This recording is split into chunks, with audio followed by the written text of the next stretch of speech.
सास का घूंघट। ये है देविका। देविका पढ़ी लिखी और मॉडर्न लड़की है, लेकिन उसकी शादी ऐसे परिवार में हुई है जो गांव में रहता है। भले ही ये 21वीं सदी है, लेकिन देविका की ससुराल वालों की सोच वो तो 18वीं सदी से आगे बढ़ी ही नहीं। आइए जानते हैं क्या होगा जब शहर की पढ़ी लिखी और मॉडर्न लड़की फंस जाएगी संकीर्ण मानसिकता वाले माहौल में। सागर, ये तुम्हारे गांव में सबने इतने लंबे लंबे घूंघट क्यों कर रखे हैं? और ये सब मुझे इतना घूर घूर कर क्यों देख रहे हैं? अरे यार, तुम भी घूंघट कर लो ना, इसीलिए तो देख रहे हैं सब तुम्हें। कम ऑन सागर, मैं घूंघट नहीं कर सकती। तुम्हें पता है ना मैं कौन हूँ। लेकिन देविका, मेरे पिताजी, चाचा जी, बड़े भैया और जीजा जी ने तुम्हें बिना घूंघट के देख लिया ना तो बहुत गुस्सा होंगे और न जाने कौन कौन से फरमान सुनाएंगे। घर चलो, देखा जाएगा जो होगा। सागर देविका से कई बार कहता है कि वो घूंघट कर ले, लेकिन देविका सागर की नहीं सुनती और अपने ससुराल के दरवाजे पर पहुंच जाती है। जब देविका वहां पहुंचती है तो देखती है कि उसकी सास बिमला, चाची सास कम्मो और जेठानी सुजाता ने लंबा सा घूंघट कर रखा था, पर उनकी ननद वीना ने घूंघट नहीं किया हुआ था। लेकिन हाँ, उसने सर पर सलीकी के साथ दुपट्टा जरूर ओढ़ा हुआ था। सागर अपनी पत्नी को सबसे मिलवा रहा होता है, तभी सागर के पिता जोगिंदर बोलते हैं, सागर, तूने बहू को इस घर के तौर तरीके नहीं समझा। हमारे घर की औरतें बिना घूंघट के किसी पर आए मर्द के सामने नहीं आती और तू इसे ऐसे ही ले आया। पिताजी, मैं समझा दूंगा। वो नई नई शहर से आई है ना, इसलिए उसे पता नहीं है। सागर की बात सुनकर उसके चाचा जी महेंद्र बोलते हैं, ये बात तो तुझे गांव में कदम रखते ही अपनी बीवी को समझानी चाहिए थी। हमारा गांव में बहुत नाम है। तेरी बीवी ऐसे गांव भर में घूमेगी तो क्या इज्जत रह जाएगी हमारी। ये बोलकर जोगिंदर और महेंद्र वहां से चले जाते हैं। शाम को घर की सारी औरतें खाने की तैयारी करती है। खाना तैयार हो जाता है, लेकिन घर की कोई भी औरत खाना नहीं खाती। बहुत रात हो जाती है, तब देविका कहती है, सासू माँ, खाना बने हुए तो देर हो गई, रात भी बहुत हो गई है, हम लोग खाना क्यों नहीं खा रहे हैं? अरे बहू, ये क्या बोल रही हो? हमारे यहाँ घर की औरतें तब तक खाना नहीं खाती जब तक घर के मर्द खाना ना खा ले। लेकिन इतनी देर हो गई, आप सबको भूख नहीं लग रही क्या? तभी देविका की जेठानी सुजाता कहती है, लग तो रही है, लेकिन यहाँ की यही रीत है, ये निभानी तो पड़ेगी ना। भाभी जी, ये रीत नहीं है, औरतों को प्रताड़ित करने का एक तरीका है। अगर इस घर के आदमी पूरी रात नहीं आए तो पूरी रात खाना नहीं खाओगी क्या? देविका ये बोलकर सीधा सागर के पास जाती है। सागर उसे समझाता है, देविका, यहाँ ऐसा ही होता है, तुम थोड़ा सब्र कर लो, पिताजी और चाचा जी आते ही होंगे, फिर हम सब खाना खाएंगे। सागर देविका को समझा ही रहा था, तभी देविका की ननद वीना आकर कहती है, सागर, खाना खाने आ जाओ, पिताजी और चाचा जी आ गए हैं। चलो देविका, तुम्हारा इंतजार खत्म हुआ। सागर खाने के लिए बैठ जाता है। जब सब खाना खाने बैठते हैं तो देविका भी बैठ जाती है। सागर धीरे से उसे कहता है, अरे देविका, ये क्या कर रही हो? तुम इस तरह हमारे साथ खाना नहीं खा सकती। मगर क्यों सागर, मुझे भूख लगी है, सब लोग खा रहे हैं तो मैं क्यों नहीं खा सकती? ये हमारे घर का नियम है, पहले घर के आदमी खाते हैं और बाद में औरतें। लेकिन सागर, हमारे घर में तो ऐसा कोई नियम नहीं है। देविका और सागर में बहस छिड़ जाती है। तब सागर का बड़ा भाई कहता है, सागर, तेरी बीवी को एक बार में समझ में नहीं आता क्या कि इस घर की औरतें मर्दों के खाना खाने के बाद ही खाना खा सकती है? भैया, मैं देविका को यही समझा रहा था। मुझे तो लग रहा है कि इसके दिमाग में कोई बात ही नहीं बैठती एक बार में। भैया, मेरे दिमाग में बात तब बैठेगी ना जब आपकी बात कोई ढंग की होगी। अरे आखिर क्यों घर की औरतों को आप लोगों की बात खाना मिलेगा? हाँ, अब से पहले घर की किसी औरत ने घर की किसी मर्द से इस लहजे में बात नहीं की थी, इसलिए वो सब देविका की बात सुनकर हैरान रह गए। तभी सागर की जीजा और वीना के पति कल्याण जी कहते हैं, ये क्या है सागर, इस घर की दीवारों को औरतों की इतनी ऊंची आवाज सुनने की आदत नहीं है। अपनी बीवी को बोल जरा होश से काम ले और चुपचाप चली जाए। क्यों चली जाऊं मैं चुपचाप? इस घर की औरतें आपकी हर बात बर्दाश्त कर लेंगी, लेकिन मैं शहर की पढ़ी लिखी लड़की हूँ। आपके कोई भी फालतू के रीति रिवाज मैं नहीं बर्दाश्त करने वाली। इस तरह देविका ने सारे घर की औरतों के लिए मिसाल पैदा कर दी जोगिंदर के घर में पहली बार किसी महिला ने विरोध का स्वर उठाया है, ये बात घर के किसी मर्द को बर्दाश्त नहीं हो रही है। तभी जोगिंदर कहता है, महेंद्र, मोहन, इस बेशर्म लड़की को कमरे में बंद कर दो और आज इसे कोई खाना नहीं देगा। अगर किसी ने इसे खाना दिया तो मैं उसे जिंदा नहीं छोड़ूंगा। महेंद्र और मोहन उसे कमरे में बंद कर देते हैं और उसे खाना भी नहीं देते। रात के 3 बज जाते हैं। भूख की वजह से देविका को नींद भी नहीं आती। तभी उसे कुछ महसूस होता है। ऐसा लग रहा है कोई दरवाज़ा खोल रहा है, लेकिन इतनी रात को कौन हो सकता है? कहीं सागर तो नहीं? देविका उम्मीद भरी नजरों से दरवाजे की तरफ देखती है, लेकिन दरवाजा खोलने वाला सागर नहीं बल्कि विमला और कम्मो है। माँ जी, चाची जी, आप दोनों? बहू, ये ले, हम तेरे लिए खाना लाए हैं, खा ले। और ये बात ना तो किसी को बताना मत कि हमने तुझे खाना दिया है, नहीं तो हमारे मर्द मार मार कर हमारा बुरा हाल कर देंगे। माँ जी, आप यहाँ इतना घुट घुट कर क्यों रहती हो? देविका, अब तू भी इस घर की बहू है, तू भी हमारी तरह रहना सीख ले। इस घर के कायदे कानून अपना ले। इस घर के मर्द तो कभी बदलने वाले हैं नहीं बहू, तो तू ही बदल ले अपने आप को। माँ जी, बदलाव अच्छे के लिए हो तो हमें बदलना चाहिए। बेकार और बेतुकी बातों का तो विरोध करना चाहिए। दोनों ने देविका को समझाने की कोशिश की, लेकिन देविका ने उल्टा उन्हें ही समझा दिया। इसी तरह एक दिन देविका किसी बात पर जोर जोर से हंस रही थी। तभी देविका की सास विमला ने उसे टोकते हुए कहा, अरे बहू, तू इतनी जोर जोर से क्यों हंस रही है?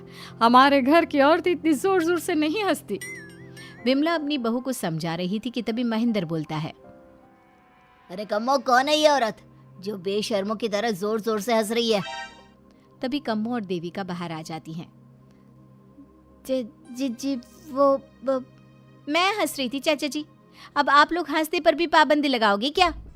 तुम जैसी बदतमीज लड़कियों से मैं बात नहीं करना चाहता, लेकिन कान खोलकर सुन लो, इस घर की औरतें इतना जोर जोर से नहीं हंसती। और हाँ, तुम्हें पहले ही बता चुके हैं कि इस घर की दीवारों को औरतों की तेज आवाज सुनने की आदत नहीं है। इस घर की दीवारों को आदमियों की ऊंची आवाज सुनने की आदत है, लेकिन औरतों की नहीं।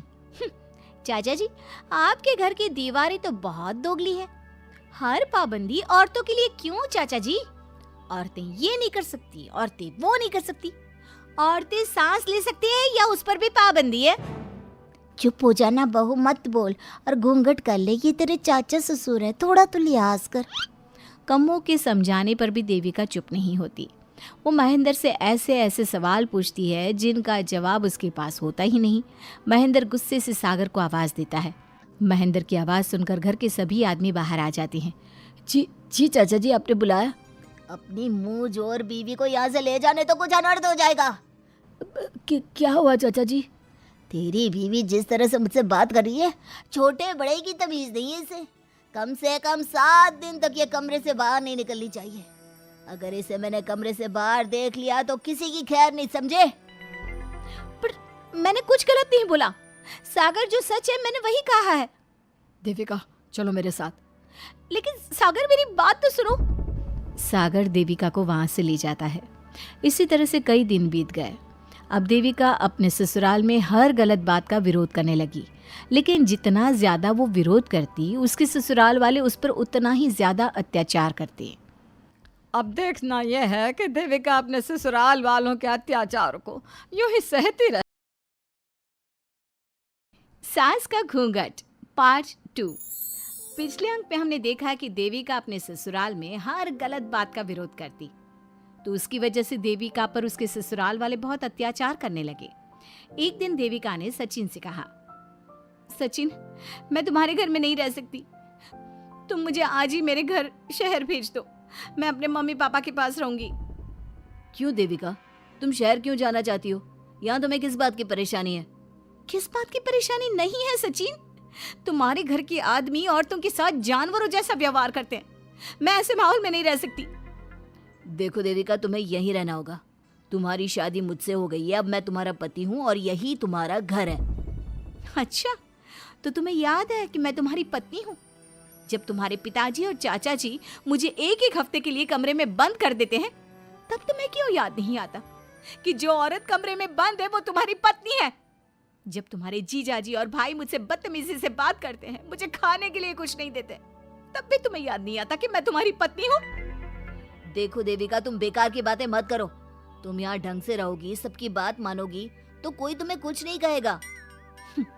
इस तरह जानवर की तरह रहना, ढंग से रहना है तो सॉरी सचिन, मैं नहीं रह सकती। मैं आज ही अपने घर जाऊंगी। ये बोलकर देविका अपना सामान पैक कर लेती है और घर से जाने लगती है। सचिन भी उसके पीछे पीछे चलता है और उसे समझाने की कोशिश करता है। जब ये सब जोगिंदर ने देखा तो बोल पड़ा, बहू, यह सब क्या हो रहा है? कहाँ जा रही हो? सचिन, बताओ अपने पिताजी को कि कहाँ जा रही हूँ मैं। तुम्हें शर्म नहीं आती अपने पति का नाम लेते हुए? मैं अपने पति का नाम ले रही हूँ, इसमें आपको क्या परेशानी है? आपका नाम तो नहीं ले रही हूँ ना। देविका, ये किस तरह से बात कर रही हो तुम पिताजी से? जिस तरह से करनी चाहिए उस तरह से कर रही हूँ बात। इससे अच्छी तरह से मैं तुम्हारे घर के किसी भी आदमी से बात नहीं कर सकती।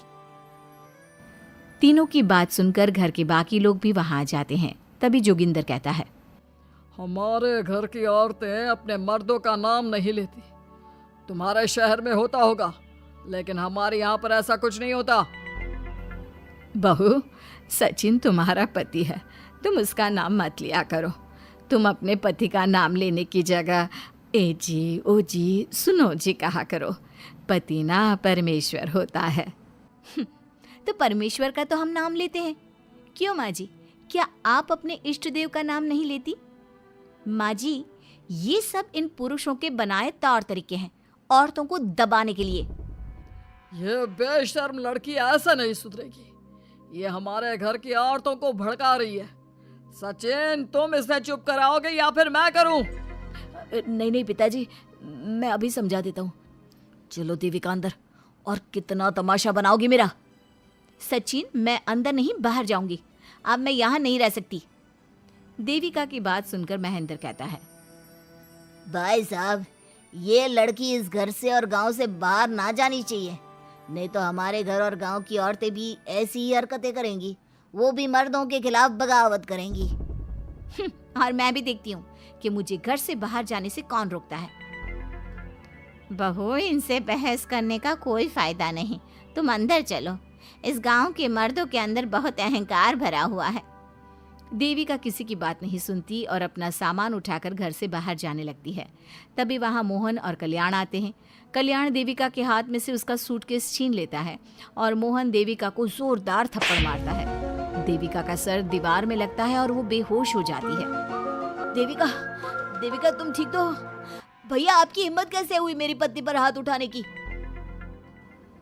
सचिन, तुम जल्दी से देविका भाभी को अंदर कमरे में ले जाओ, मैं अभी वैद्य जी को लेकर आती हूँ। वीना जल्दी से वैद्य जी को लेकर आती है। वैद्य जी थोड़ी देर तक देविका की जांच करते हैं और कहते हैं, मुबारक हो आप सबको, आपकी बहू माँ बनने वाली है। अभी तो मैं आपको दवाई दे देता हूँ, लेकिन आगे इनके इलाज के लिए आपको दाई अम्मा को बुलाना होगा। ये बात सुनकर घर के सभी लोग खुश होते हैं। देविका को जब होश आता है, उसे ये बात पता चलती है तो वो बहुत खुश होती है। वो सबसे कहती है, मैं अपने बच्चे को यहाँ नहीं रख सकती। क्यों बहू, क्या हुआ? अब तुम ये सब बातें मत सोचो, तुम्हें आराम करना चाहिए। नहीं माँ जी, आप नहीं समझ रही।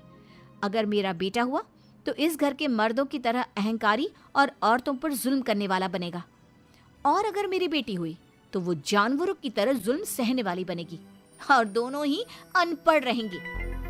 देविका की बात सुनकर घर की सभी औरतों को पहली बार एहसास हुआ कि वो किस अंधकार वाले समाज में जी रही हैं। लेकिन फिर भी घर की सारी औरतें उसे ही समझाती हैं। बहू देखो, तुम्हारी बात सही है, लेकिन तुम इस हालत में सफर नहीं कर सकती।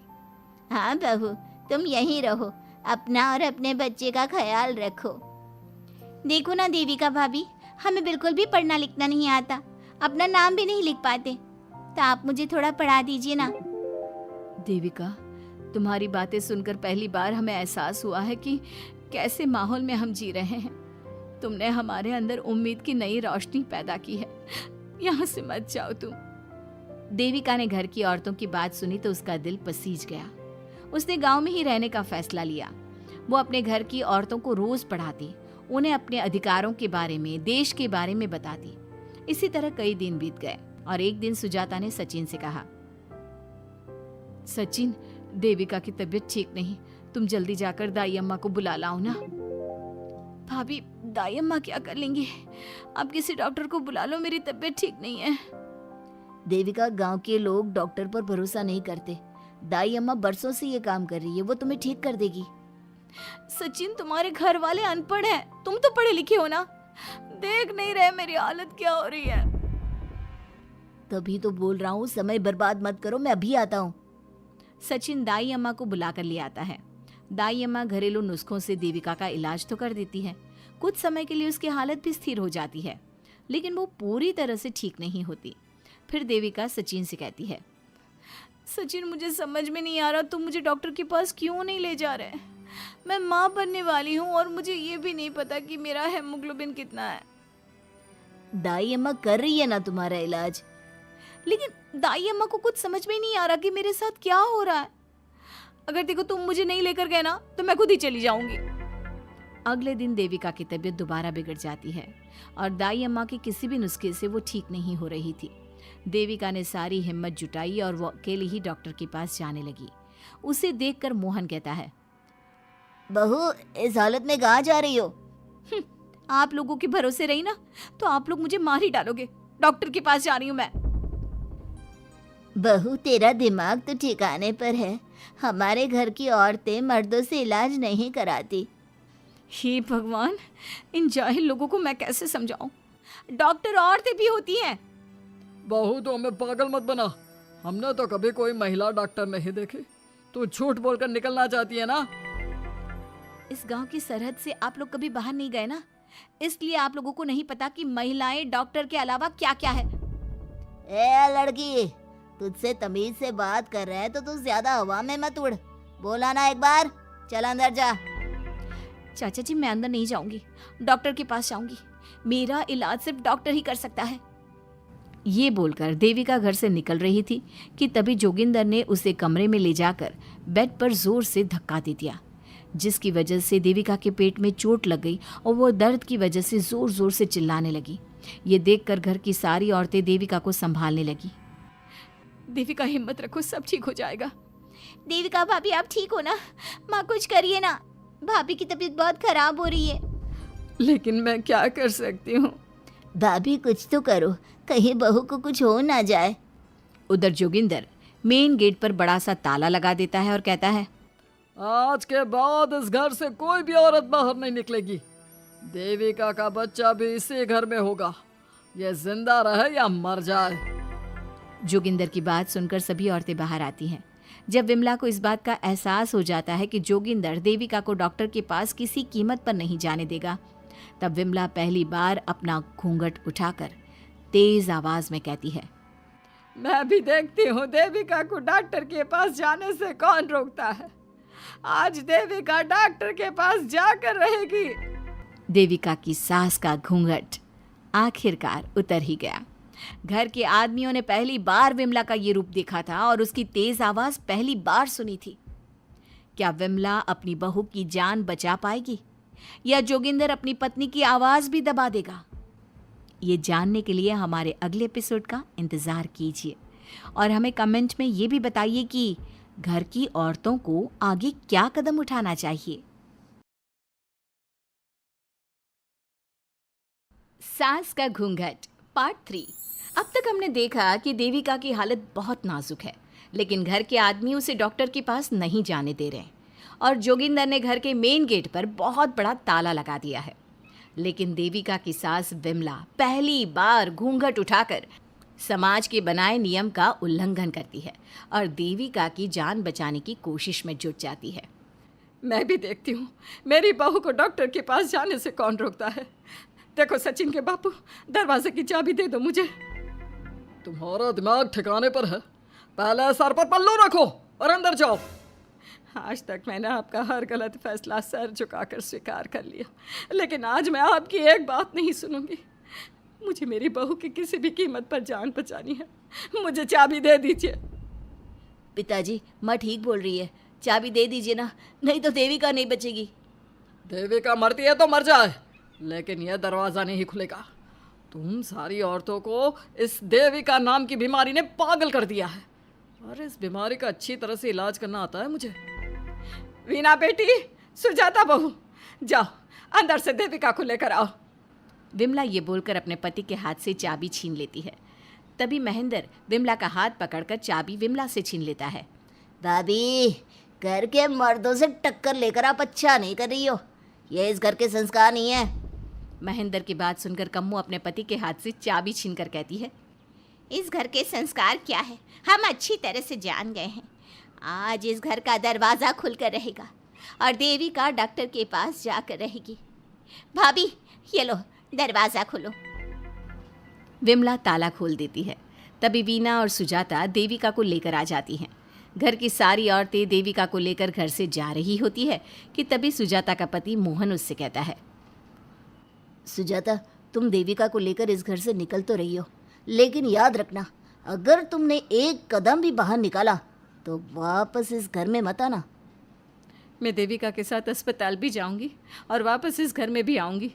देखती हूँ कौन रोकता है मुझे। देखता हूँ कैसे इस घर के अंदर कदम रखती हो और कौन तुम्हारी मदद करता है। कानून मेरी मदद करेगा और कारट के दरवाजे हर नागरिक के लिए खुले हैं। मोहन को अपनी पत्नी से इस तरह बात करता देख कल्याण वीना से कहता है, वीना, तुमने देविका का साथ देकर अच्छा नहीं किया। अगर तुम अभी भी इसके साथ गई तो अपना और मेरा रिश्ता खत्म समझना। मुझे कोई फ़र्क नहीं पड़ता। तुमने आज तक किया ही क्या है मेरे लिए। तुम खुद घर जमाई बनकर मेरे घर में रह रहे हो। कभी 100 रुपये की साड़ी दिलाई है मुझे। मेरे आने से पहले मेरा घर छोड़कर निकल जाना, समझे। ये बोलकर वीना और घर की सभी औरतें देविका को अपने साथ अस्पताल ले जाती है। वहाँ जाने के बाद डॉक्टर जल्दी से देविका का चेकअप करता है। चेकअप करने के बाद वो गुस्से से कहता है, ये क्या किया है तुमने? क्या हुआ डॉक्टर साहब? आपकी बहू की इतनी ज़्यादा हालत ख़राब है और उन्हें चोट भी लगी है, फिर भी आपने उन्हें हॉस्पिटल लाने में इतना लेट कर दिया। आपको 3 दिन पहले ही इन्हें हॉस्पिटल में एडमिट करवाना चाहिए था। हमसे गलती हो गई डॉक्टर साहब, लेकिन आप जल्दी कुछ करिए। हमारी बहू और उसके बच्चे को बचा लीजिए। देखिए, अभी कुछ भी कह पाना मुश्किल है। हम माँ और बच्चे में से किसी एक को ही बचा सकते हैं। आप सोच लो किसे बचाना है। डॉक्टर साहब, आप देविका को बचाइए, उससे कुछ नहीं होना चाहिए। देखिए, हमें देविका का ऑपरेशन करना पड़ेगा। आप इनके पति को बुलाइए, हमें कुछ पेपर पर साइन करवाने हैं। डॉक्टर की बात सुनकर सभी औरतें सोच में पड़ जाती हैं। तभी वीना कहती है, डॉक्टर साहब, इनके पति नहीं आ सकते। ये इनकी सास है विमला देवी, आप इनसे साइन करवा लीजिए। लेकिन पेशेंट की हालत इतनी नाजुक है, इनके पति है कहाँ? वो अपने आदमी होने का धर्म निभा रहा है। पति धर्म के बारे में उसे कुछ नहीं पता। डॉक्टर साहब, वो नहीं आएगा। क्या क्या करना है आप मुझे बताइए। थोड़ी देर बाद डॉक्टर देविका का ऑपरेशन शुरू कर देते हैं। जब वो ऑपरेशन थिएटर से बाहर आते हैं तो कहते हैं, आप लोगों की किस्मत अच्छी है, देविका भी सुरक्षित है और उसका बच्चा भी। डॉक्टर, बेटा हुआ है या बेटी? बेटा हुआ है। सब लोग बहुत खुश होते हैं। कुछ दिन तक देविका उसी हॉस्पिटल में रहती है और उसके ससुराल की औरतों ने उसका बहुत ध्यान भी रखा। अब देविका कुछ हद तक ठीक हो गई। डॉक्टर ने देविका को घर जाने की इजाज़त दे दी, लेकिन सभी सोच में पड़ गए। हम भाभी को घर ले तो जाएं, लेकिन माँ, आपको घर का माहौल पता है ना। देविका भाभी अभी पूरी तरह से ठीक नहीं हुई। भाभी वहाँ आराम नहीं कर पाएंगी और पता नहीं घर के सारे आदमी हमारे साथ क्या करेंगे। माँ, क्या हम डॉक्टर से बात करके देविका को थोड़े दिन और यहाँ नहीं रख सकते? जब वो पूरी तरह से ठीक हो जाएगी तो उसे यहाँ से ले जाएंगे। ये बात सुनकर विमला सोच में पड़ जाती है। तभी कम्मो कहती है, तुम दोनों ठीक कह रही हो, मैं अभी डॉक्टर से बात कर लेती हूँ। कम्मो डॉक्टर से बात कर लेती है और देविका कुछ दिन में बिल्कुल ठीक हो जाती है। देविका अपने बच्चे को गोद में लिए बाकी औरतों के साथ अपने ससुराल जाती है, लेकिन घर के सभी आदमी उन्हें दरवाजे पर ही रोक देते हैं। खबरदार, तुम में से कोई भी औरत अगर घर के भीतर घुसी, अगर तुम घर में कदम रखोगी तो घर अपवित्र हो जाएगा। घर हमारे कदम रखने से अपवित्र नहीं होगा, बल्कि आपकी गंदी सोच की वजह से घर क्या, अरे पूरा समाज अपवित्र हो रहा है। सुजाता, मैंने मना किया था ना घर से बाहर जाने के लिए। अब एक काम कर, जैसे यहाँ आई है वैसे ही यहाँ से सीधा अपने मायके लौट जा। क्यों जी, क्यों चली जाऊँ मैं अपने मायके? मैं जब तक चाहूँ यहाँ रह सकती हूँ। अगर आपने मुझे इस घर में आने से रोका तो मैं आपकी पुलिस में शिकायत कर दूंगी। वीना, इन सब की तरह तुम्हारा भी दिमाग खराब हो गया है। अब मैं तुम्हें बिल्कुल बर्दाश्त नहीं करूँगा। तुम्हें ऐसी सज़ा दूंगा कि तुम याद रखोगी। सजा बाद में देना, पहले मेरे घर से बाहर निकलो। खुद पूरी जिंदगी में एक घर नहीं खरीद पाए और मुझे सबक सिखाने की बात बोल रहे हो। देखो वीना, तुम इस घर की बेटी ज़रूर हो, लेकिन कल्याण इस घर में ही रहेगा। उसने बहुत कुछ किया है इस घर के लिए, लेकिन तुम अब यहाँ नहीं रह सकती। क्यों नहीं रह सकती? इस घर पर मेरा उतना ही हक है जितना सचिन का। देश के कानून ने मुझे ये हक दिया है। अगर मैं चाहूँ तो कोर्ट का सहारा लेकर इस जायदाद का आधा हिस्सा ले सकती हूँ। और हाँ कल्याण, तुमसे तलाक भी ले सकती हूँ। वीना, देविका के साथ रह रहकर तुम्हारा दिमाग भी खराब हो गया है। और कम्मो, मैंने तुमसे कितना मना किया, घर से बाहर मत जाओ, देविका की मदद मत करो, लेकिन तुमने मेरी एक नहीं सुनी। अब तुम इस घर से और मेरी ज़िंदगी से चली जाओ। ये कदम उठाकर तुमने बिल्कुल अच्छा नहीं किया। ये कदम तो मुझे उस समय उठाना चाहिए था जब मैं माँ बनने वाली थी। आपके झूठे अहंकार और गलत नियमों की वजह से मैंने अपने 2 बच्चे खो दिए। अगर उस समय मैं दाई अम्मा से इलाज ना कराती और हॉस्पिटल चली जाती तो सचिन के बराबर मेरे भी 2 बेटे होते। सभी पति इस बात पर अड़े हुए थे कि वो अपनी अपनी पत्नियों को घर के अंदर नहीं आने देंगे। देविका बहुत देर तक सबकी बातें सुनती रही। फिर उसने अपने पति से कहा, सचिन, तुम्हारे घर के आदमियों की बात तो मैंने सुन ली। अब तुम बताओ, तुम्हारा क्या फैसला है? देविका, मुझे माफ़ कर दो। मैं तुम्हारे लिए कुछ नहीं कर सकता। मैं मजबूर हूँ। मुझे पता था सचिन, तुम्हारा यही जवाब होगा। मुझे अपने आप पर हैरानी है कि मैंने बिना रीढ़ की हड्डी वाले आदमी से प्यार ही क्यों किया, शादी क्यों की। अब मैं आप सबसे बस आखिरी बार पूछ रही हूँ, तुम हमें अंदर आने दे रहे हो या नहीं, या मैं पुलिस को फ़ोन करूँ? देविका, आज तक हमारे गांव में पुलिस ने कभी कदम नहीं रखा और तू हमारे घर के दरवाजे पर पुलिस को लेकर आएगी? तेरी हिम्मत कैसे हुई ये बात करने की? आज तक इन औरतों ने घर से बाहर कदम नहीं निकाला था और 2-4 दिन में तूने इन सबको इनके अधिकार भी याद करा दिए। अब तो तुम बिल्कुल इस घर में नहीं आ सकते। घर की औरतें घर के बाहर खड़ी थी और घर के आदमी घर के दरवाजे पर। उनकी लड़ाई देखकर पूरा गांव इकट्ठा हो गया। देविका को अस्पताल पहुंचाकर घर की औरतों ने काम तो अच्छा किया। इस काम से देविका और उसके बच्चे की जान भी बच गई। लेकिन इनकी जान बचाने की कीमत घर की औरतों को कैसे चुकानी होगी, इसके लिए आपको आने वाला एपिसोड देखना होगा। और हमारे प्यारे दर्शकों, हमें कमेंट करके ज़रूर बताइए कि देविका के साथ बाकी औरतों को क्या करना चाहिए। क्या उन्हें घर के अंदर जाने के लिए संघर्ष करना चाहिए या फिर वो घर छोड़कर चले जाना चाहिए? सास का घूंघट पार्ट 4। अब तक हमने देखा कि देविका के ससुराल के आदमी औरतों को घर के अंदर नहीं आने दे रहे हैं। देविका उन्हें पुलिस में जाने की धमकी देती है, जिससे पूरे गांव में अफरा तफरी मच जाती है। तभी गांव का एक आदमी सरपंच को बुलाकर ले आता है। सरपंच उनके घर के बाहर का नज़ारा देखकर कहते हैं, जोगिंदर जी, ये आपके घर की औरतों ने कैसा हंगामा मचा रखा है। आपका घर तो संस्कारों की मिसाल था, लेकिन ये मैं क्या देख रहा हूँ, आपके घर की किसी औरत ने घूंघट नहीं कर रखा। अब सरपंच जी, हमारे घर की औरतों को इस देविका ने बहकाया है। हमने पहले ही इन सबको चेतावनी दी थी कि अगर ये घर से बाहर गई तो हम इन्हें घर में नहीं आने देंगे। अब ये देविका हमें धमकी दे रही है कि पुलिस को बुलाएगी। क्या पुलिस? इस गांव का बरसों पुराना इतिहास रहा है। इस गांव में कभी पुलिस नहीं आई। गांव के सभी फैसले हमने मिलजुल कर किए हैं। जोगिंदर, तुम्हारे घर का फैसला पंचायत करेगी। सरपंच जी, आपने ठीक कहा। पंचायत दोनों तरफ की बातें सुने और जो भी फैसला पंचायत करेगी वो हमें मंजूर होगा। तो ठीक है, आज दोपहर को सभी गांव की चौपाल पर इकट्ठा होंगे और वहीं तुम्हारे घर का फैसला होगा। सरपंच वहां से चला जाता है। घर के आदमी घर के अंदर जाकर दरवाज़ा बंद कर लेते हैं और घर की औरतें वहीं घर के बाहर पेड़ के नीचे बैठ जाती हैं। तभी विमला कहती है, देविका बहू, तुम्हें भूख लगी होगी ना? नहीं माँ जी, मुझे भूख नहीं लगी, मैं ठीक हूँ। बहू, तेरा बच्चा छोटा है अभी, तुझे भूखा नहीं रहना चाहिए। वीना, सुजाता, जाओ पास में जो पंडित जी का बाग है ना, वहाँ से कुछ फल तोड़ लाओ। वीना और सुजाता पास के बगीचे से खूब सारे फल तोड़ कर ले आती हैं। सभी औरतें फल खाती हैं। तभी देविका कहती है, आप सब घर से बाहर निकली, घूंघट उतार दिया तो इन मर्दों की इज्जत चली गई, लेकिन हम सब घर के बाहर भूखे प्यासे बैठे हैं। इस बात पर इन अहंकारी मर्दों को शर्म क्यों नहीं आ रही? हाँ देविका, तुम ठीक कह रही हो। अगर हम मर भी जाए ना, तब भी इन मर्दों के लिए इनके बनाए गए नियम कानून ही अहम रहेंगे, हम नहीं। सुजाता भाभी, मुझे तो सबसे ज़्यादा सचिन पर गुस्सा आ रहा है। उसने मुझसे लव मैरिज की थी, क्या क्या वादे किए थे कि मेरा साथ कभी नहीं छोड़ेगा, और आज उसने मेरा साथ छोड़ दिया।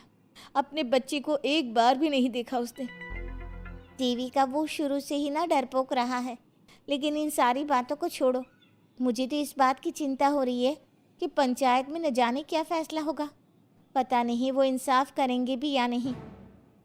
वीना दीदी, आपको अभी भी पंचायत से इंसाफ मिलने की उम्मीद है? अगर इस गांव की पंचायत में सच में इंसाफ करने की भावना होती तो सरपंच जी अभी हमें घर के अंदर जाने देते। देखा नहीं कितना जहर उगल कर गए हैं हमारे खिलाफ।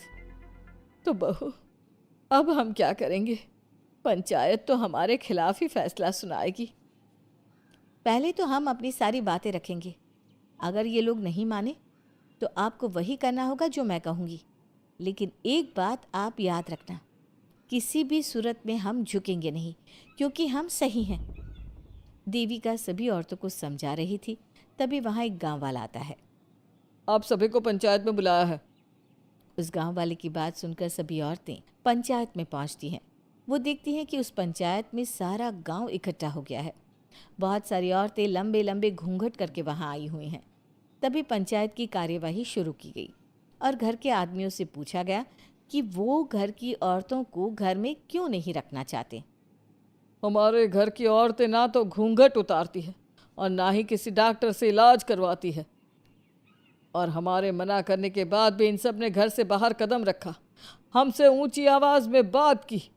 हमने इन सबको चेतावनी भी दी, लेकिन इन्होंने हमारी बात नहीं सुनी। अब ये सभी औरतें हमारे घर में नहीं रह सकती। अब औरतें अपना पक्ष रखें। ये कानून की किस किताब में लिखा है कि औरतों को घूंघट करना चाहिए? और अगर मेरे ससुराल की औरतें मुझे डॉक्टर के पास ना लेकर जाती तो ना मेरा बच्चा जिंदा बचता और ना ही मैं। लेकिन दाई अम्मा से हम इलाज करवा रहे थे ना। दाई अम्मा को कुछ समझ में नहीं आ रहा था। देविका का इलाज दाई अम्मा के बस की बात नहीं थी। काफ़ी देर तक दोनों पक्षों में बहस चलती रही। दोनों एक दूसरे पर आरोप प्रत्यारोप लगाते रहे, लेकिन दोनों पक्षों की बात सुनने के बाद पंचायत ने जो फैसला लिया उसके लिए तो देविका पहले से ही तैयार थी। दोनों पक्षों की बात सुनने के बाद पंचायत ने यह फैसला किया है कि सारी गलती महिलाओं की है। अगर वो अपने अपने पतियों से माफ़ी मांग लेती है और वादा करती है कि भविष्य में कभी ऐसी गलती नहीं दोहराएंगी, तो वो घर के अंदर प्रवेश कर सकती हैं। हमें पंचायत का फैसला मंजूर नहीं है। हमने कोई गलती नहीं की जो हम माफ़ी मांगे। और किस बात का वादा करें हम? हमने देविका की जान बचाई है, तो आप हमसे भविष्य में किसी की जान ना बचाने का वादा ले रहे हैं क्या?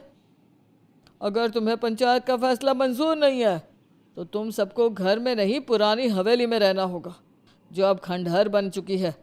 यह खंडहर तुम्हारे घर के सामने ही है। सरपंच जी, आपका फैसला सही नहीं है। एक बार और सोच लीजिए इस फैसले के बारे में। ओ शहर की छोरी, 4 किताबें क्या पढ़ ली, हमें सही गलत का पाठ पढ़ाएगी? तुझे पता नहीं कि पंचायत का फैसला यहाँ सदियों से चलता आया है और लोग उसी को मानते आए हैं। अच्छी तरह जानती हूँ सरपंच जी। अगर मैं चाहूँ तो आपके इस फैसले को कोर्ट की चौखट तक ले जा सकती हूँ। पुलिस को बुलाकर अभी घर के अंदर जा सकती हूँ। पंचायत और घर के आदमियों की शिकायत पुलिस में कर सकती हूँ और अपने बच्चे को उसका हक दिलवा सकती हूँ। लेकिन नहीं, मैं ऐसा नहीं करूँगी।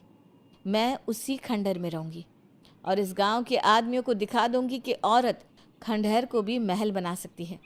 और वो भी बिना किसी आदमी की मदद के। सारे गांव की औरतें देविका की बातें सुनकर हैरान हो जाती है।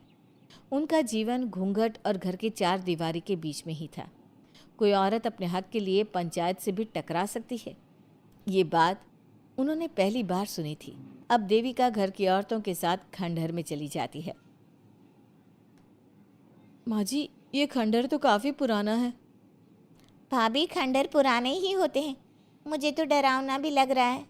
मैं डर की वजह से कभी इस खंडहर के आसपास भी नहीं आई, लेकिन मुझे क्या पता था कि एक दिन इसी में रहना पड़ेगा। ये तो टूटा फूटा भी पड़ा है। माँ जी, एक काम करते हैं, ये खंडहर तो काफ़ी बड़ा है, इसलिए एक हिस्से की साफ सफाई करके उसे ही रहने लायक बना देते हैं। बाद में धीरे धीरे पूरा खंडहर ठीक कर लेंगे। हाँ बहू, तुम ठीक कह रही हो। विमला भाभी और मैं इस खंडहर के टूटे हुए हिस्सों पर मिट्टी और ईंटें लगा देते हैं। सुजाता और वीना, तुम साफ सफाई कर लो। सभी औरतें मिलकर खंडहर के एक हिस्से को सुधारना शुरू कर देती है और काफ़ी देर तक मेहनत करने के बाद वो उस हिस्से को काफ़ी हद तक अच्छा कर लेती हैं। और इसी तरह रात हो जाती है। सभी औरतें बैठकर बात करती है। माँ, हमने इस खंडहर को घर तो बना दिया है, लेकिन ये घर चलेगा कैसे? हाँ माँ जी, मैं भी यही सोच रही हूँ। और हम सब तो बड़े हैं, गर्मी सर्दी भूख कुछ भी आसानी से बर्दाश्त कर सकते हैं। लेकिन देविका का बेटा बहुत छोटा है, उसे तो हमें अच्छी तरह से पालना होगा ना। मैं भी यही सोच रही हूँ कि आगे हमें क्या करना चाहिए। कम्मू और मैं मिलकर मिट्टी का चूल्हा और मिट्टी के बर्तन बना देते हैं। कुछ दिन के लिए खाने का इंतज़ाम भी हो जाएगा, क्योंकि यहाँ पर खेत और बाग बगीचे आसपास ही हैं, कहीं से कुछ भी ले सकते हैं।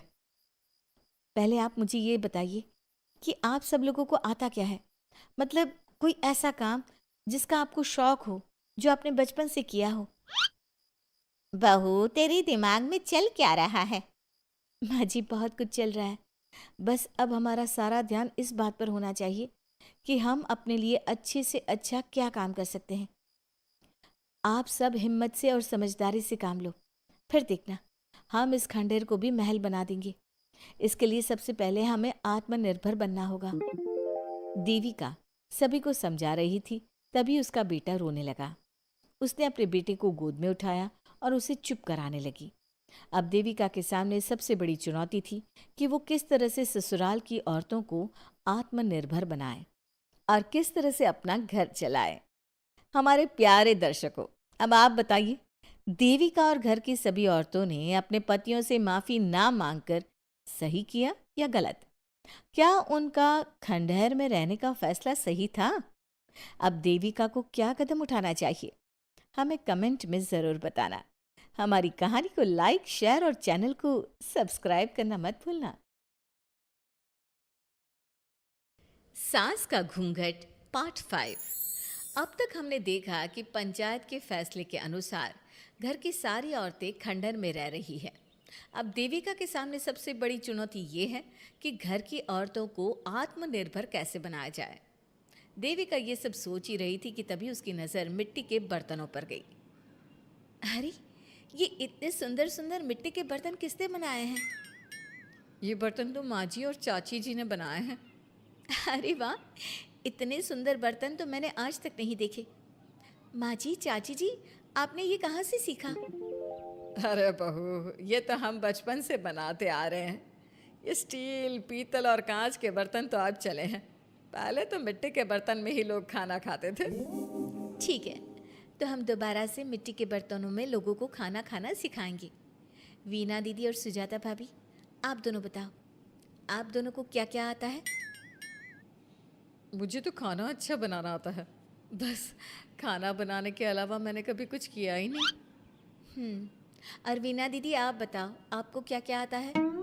पता नहीं, मैंने बचपन से यही सुना है कि लड़कियों को ये नहीं करना चाहिए, लड़कियों को वो नहीं करना चाहिए, इसलिए मैंने कभी कुछ किया ही नहीं।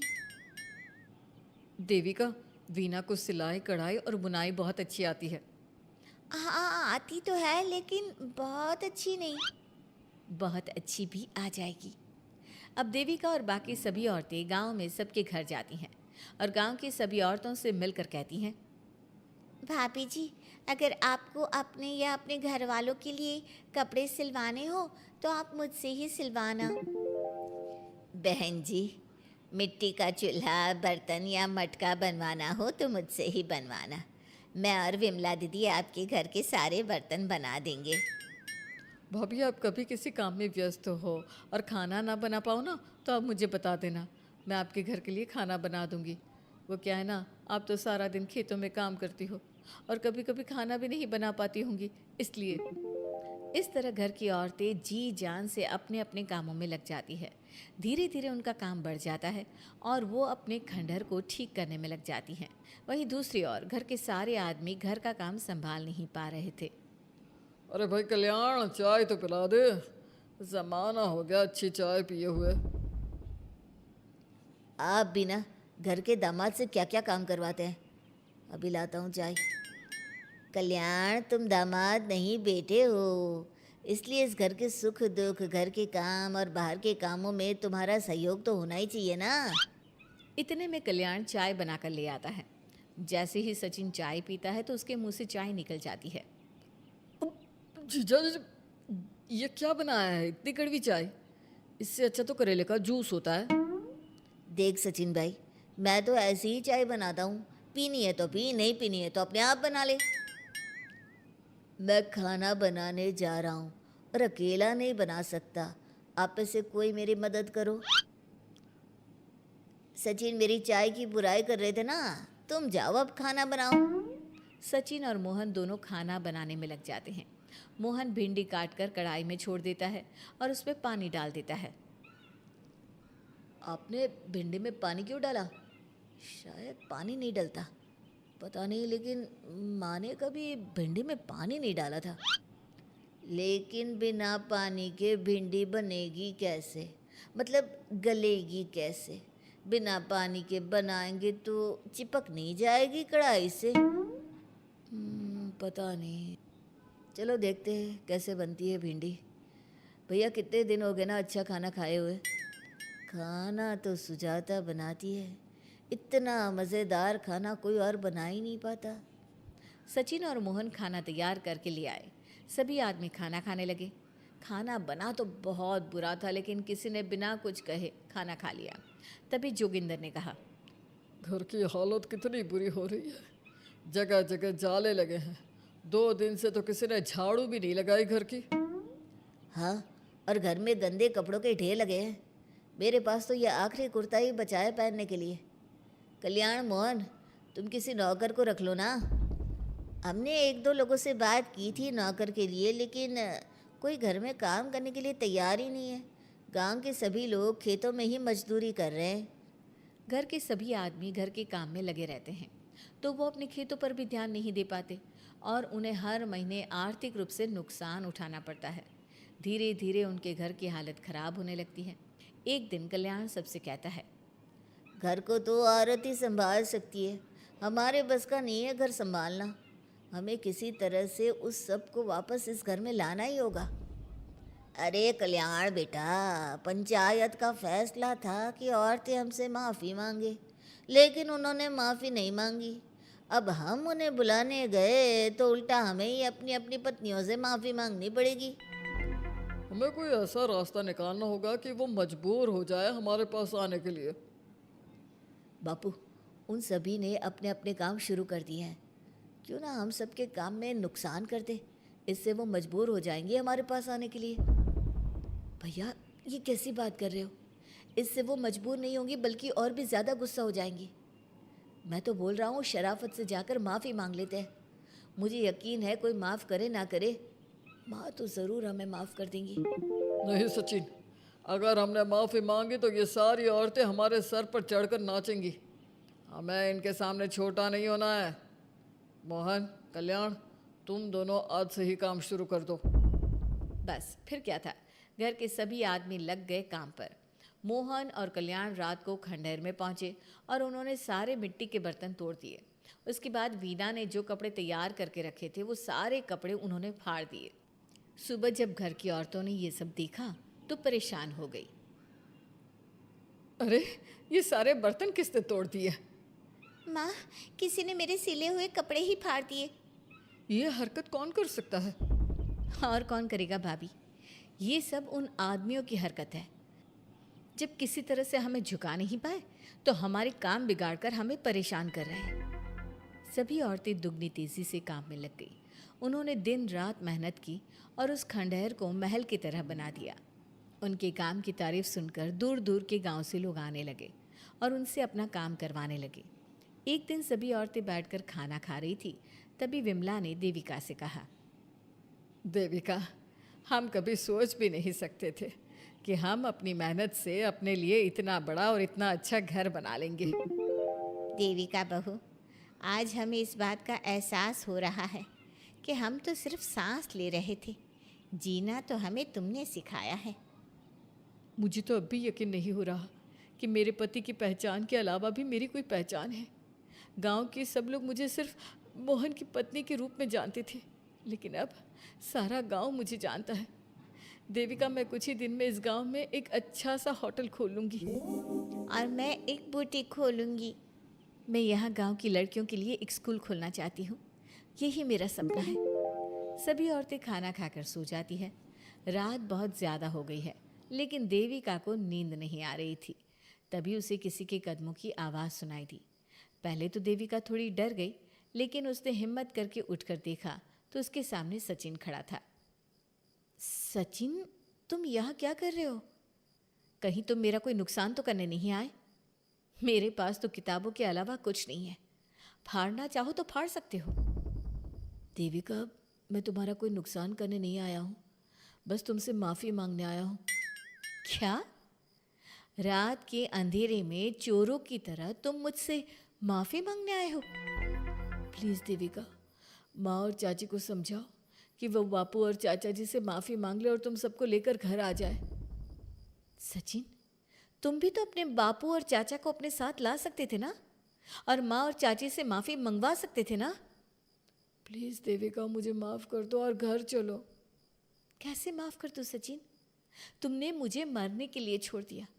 अगर माँ और चाची हिम्मत करके मुझे अस्पताल ना ले जाती तो आज मैं और मेरा बच्चा जिंदा ना होते। ना तुम मुझे अस्पताल में देखने आए और ना ही अस्पताल से आने के बाद मेरा हाल चाल पूछा। मुझे तो छोड़ो, तुमने अपने बच्चे का चेहरा तक नहीं देखा और तुम मुझसे उम्मीद कर रहे हो कि मैं तुम्हें माफ़ कर दूँ? कभी नहीं सचिन। देखो देविका, हम सबको बहुत नुकसान हो रहा है। घर के काम की वजह से हम बाहर के काम पर ध्यान नहीं दे पा रहे। घर और जिंदगी दोनों अस्त व्यस्त है। वो इसलिए कि तुम सब आदमी संगठित नहीं हो। अपना दिमाग और ऊर्जा हमें परेशान करने में लगा रहे हो, और हम औरतें संगठित हैं। हम अपना दिमाग और ऊर्जा अपनी प्रगति में लगा रहे हैं। इसलिए हमने खंडहर को भी महल की तरह कर दिया और तुम्हारी हवेली खंडहर की तरह लगती है।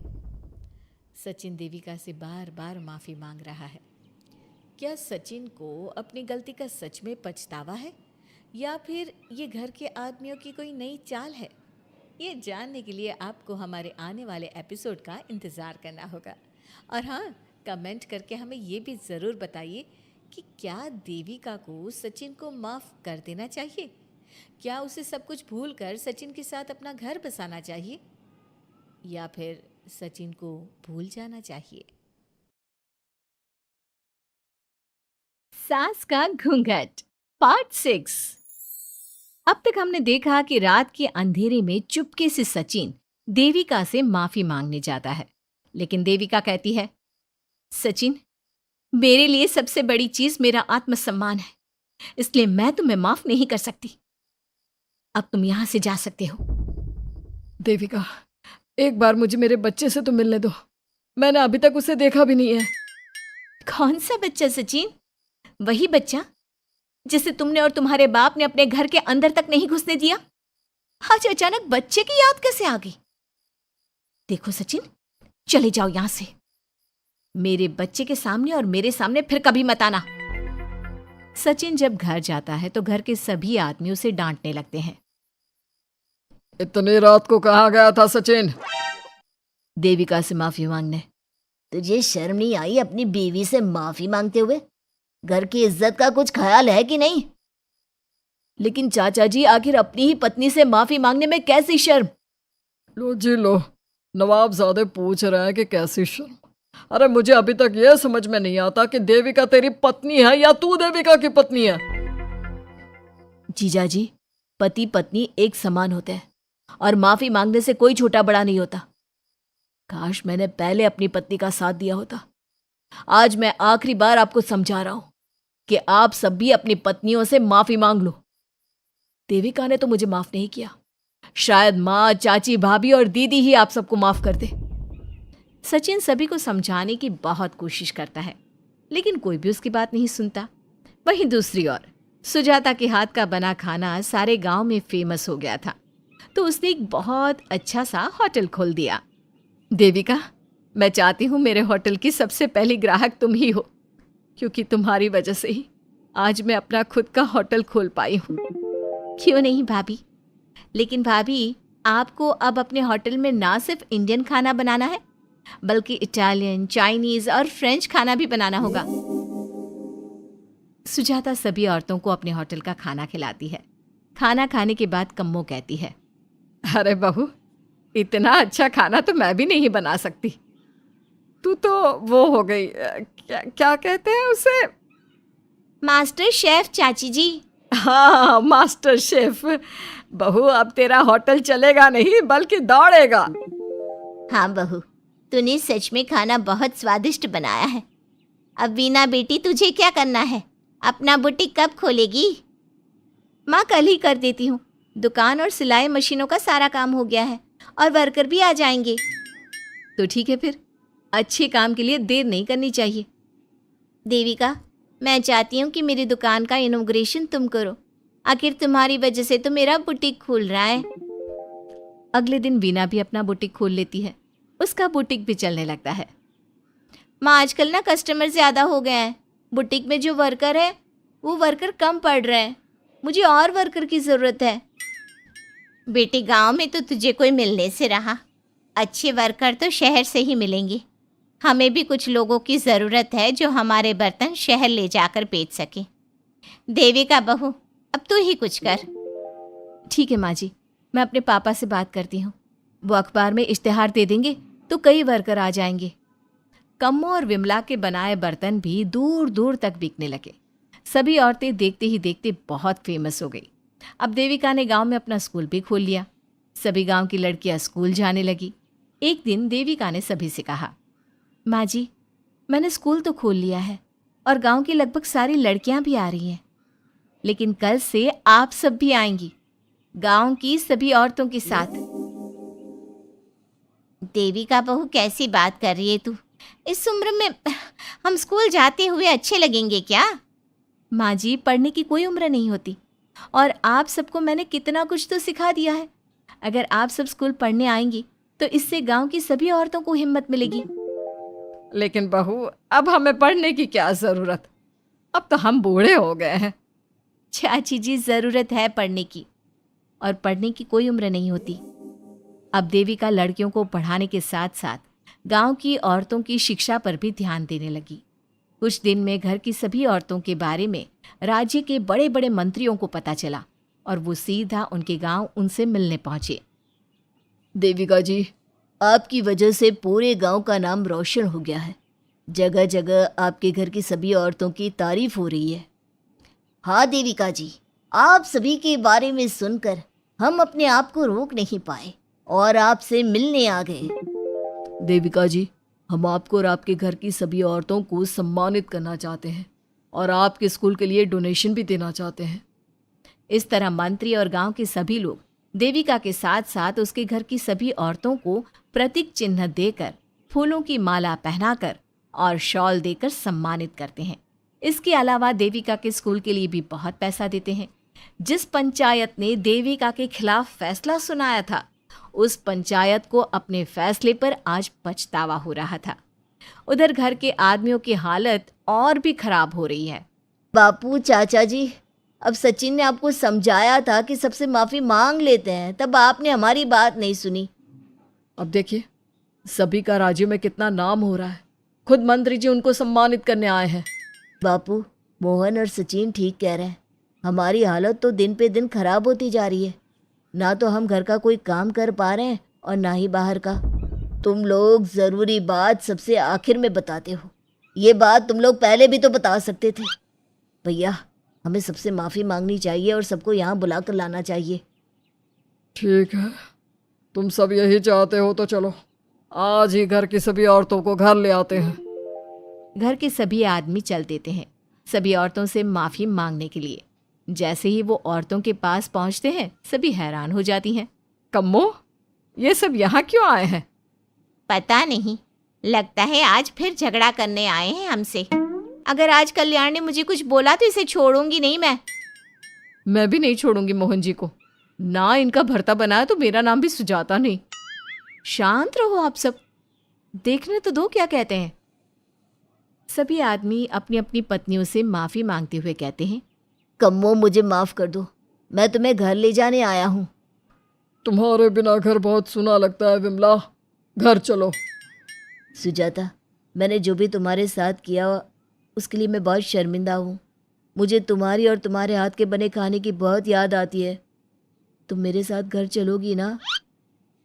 वीना, वो घर मेरा नहीं तुम्हारा है और मैं नहीं चाहता कि तुम मेरी वजह से अपना घर छोड़ दो। इसलिए अपने घर चलो और हम सबको माफ़ कर दो। अपने पतियों की इस तरह माफ़ी मांगने से सभी औरतें अपने पतियों को माफ़ करके उनके साथ जाने को तैयार हो जाती हैं। लेकिन देविका घर आने से मना कर देती है। सभी औरतें उसे समझाती है। देविका बहू, अब घर जाने में क्या दिक्कत है? मांग तो ली सबने माफ़ी। देख तो सचिन भी कितना शर्मिंदा है। हाँ बहू, हमारी लड़ाई तो यही थी कि ये हमसे माफ़ी मांग कर इज्जत के साथ घर ले जाए। अब घर चलने से तेरी शादी बच सकती है। चाची जी, मैं पहले भी बता चुकी हूँ, अब दोबारा से फिर कह रही हूँ, मेरे लिए शादी से बड़ा है आत्मसम्मान। आप लोगों की शादी आपकी मर्जी से नहीं हुई है, लेकिन मेरी शादी मेरी मर्जी से हुई है। इसलिए शायद आप लोगों को फ़र्क नहीं पड़ता कि आपके पति ने आपके साथ क्या किया, पर मुझे इस बात से बहुत फ़र्क पड़ता है कि मेरे पति ने मुझे अपने बराबर नहीं समझा और इसलिए मैं उसे माफ़ नहीं कर सकती। देविका, मैं अपने बर्ताव के लिए बहुत शर्मिंदा हूँ। तो जिंदगी भर शर्मिंदा रहना। और हाँ, आप सब इनके साथ जाना चाहती हैं तो जाइए, लेकिन मेरी एक बात हमेशा याद रखिएगा, शादी सिर्फ एक रस्म होती है। इस रस्म में पति और पत्नी बराबर के हिस्सेदार होते हैं, ना कोई छोटा होता है और ना कोई बड़ा। इसलिए यदि आपका पति आपको सम्मान दे तो बदले में उसे सम्मान दो, नहीं तो वो जैसा करे आप भी वैसा ही करो। देविका सचिन के साथ नहीं जाती है और अपने बेटे के साथ वहीं रहने का फैसला करती है। अब वो न सिर्फ अपने गांव बल्कि हर जगह जाकर महिला शिक्षा और उनके अधिकारों का प्रचार करती है। हमारे प्यारे दर्शकों, हमें कमेंट करके ज़रूर बताएं कि देविका का ये फैसला आपको कैसा लगा और हमारी कहानी सास का घूंघट आपको कैसी लगी। इसी तरह की मज़ेदार कहानी सुनने के लिए हमारे चैनल को सब्सक्राइब ज़रूर करें।